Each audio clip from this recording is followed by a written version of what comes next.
C'est une réhabilitation qu'on prénomme lourde, puisqu'en fait, le bâtiment, d'une certaine manière, était arrivé à la fin de sa première vie, avec un niveau d'obsolescence sur les programmes, sur la technique des bâtiments, sur les organes des bâtiments, et on est venu entièrement le repenser, le réinventer. Fabriquer une grande rue intérieure qui va de l'avenue des Champs-Élysées jusqu'à la rue de Ponthieu. Donc c'est entre le projet d'architecture et surtout presque un projet d'urbanisme en fait, puisqu'on est quasiment à l'échelle d'un quartier, voilà, d'un bout de quartier, d'un bout de ville.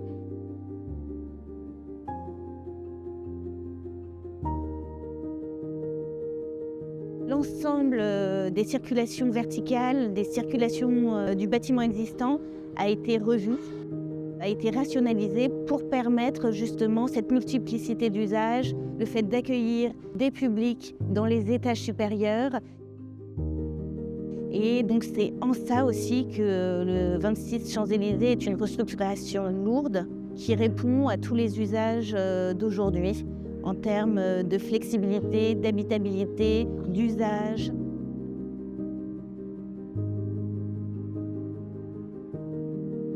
On a essayé d'agir comme un médiateur entre les ambitions du projet, les contraintes du chantier. On a essayé de mettre beaucoup d'écoute, de l'expertise pour essayer d'équilibrer finalement la vision et la réalité. La complexité sur un projet de cette envergure est d'arriver à rassembler les gens, qu'ils travaillent ensemble dans un esprit constructif et proactif. Il faut qu'on arrive à atteindre un objectif commun pour qu'on puisse travailler dans de bonnes conditions. On a dû réorganiser les planchers de transfert entre les coques commerce et les bureaux afin d'augmenter la surface commerciale et d'aérer l'intégralité du bâtiment. C'est, je pense, une très belle preuve de savoir-faire. Ce qui est très important, c'est qu'en tant qu'architecte, on parle souvent des bâtiments, mais dans le cadre de ce projet, finalement, il y a autant de masses pleines que de masses vides, il y a autant de vides que de pleins. Et du coup, la partie paysagère, c'est un acteur extrêmement important de la vision de ce projet. Il y avait un enjeu extrêmement fort à réinventer cette façade, à la rendre peut-être plus contemporaine, mais surtout à revenir sur le dessin d'origine de Wojcinski. Le travail qu'on a mené avec l'atelier Tempo était un travail de synthèse de manière extrêmement performante pour réussir finalement à positionner la nappe des réseaux dans un existant qui était très contraint.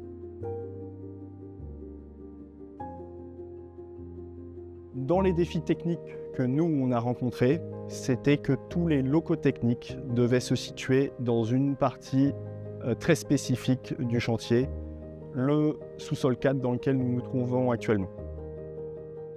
Ce bâtiment a deux certifications environnementales qu'il faut avoir bien en tête. C'est le HQE Rénovation, il est très performant, et une certification internationale qui est le BREEAM également réhabilitation, qui a un niveau dit Very Good. Atelier Tempo a eu pour mission la synthèse technique, la synthèse architecturale et le BIM management. Donc on a eu la chance de pouvoir coordonner, je dirais, l'ensemble des corps d'état du chantier, allant du cheminement des réseaux jusqu'au détail des ébrasements d'ascenseurs par exemple. Ça a été vraiment un vrai défi puisqu'on a été confronté, comme dans beaucoup de chantiers de réhabilitation, à des découvertes, des choses qui se sont révélées, je dirais, au fur et à mesure de l'avancement du chantier qu'on a dû du coup surmonter et adapter. Je pense, en tout cas j'aime à croire que c'est vraiment l'humain qui a fait sortir ce projet.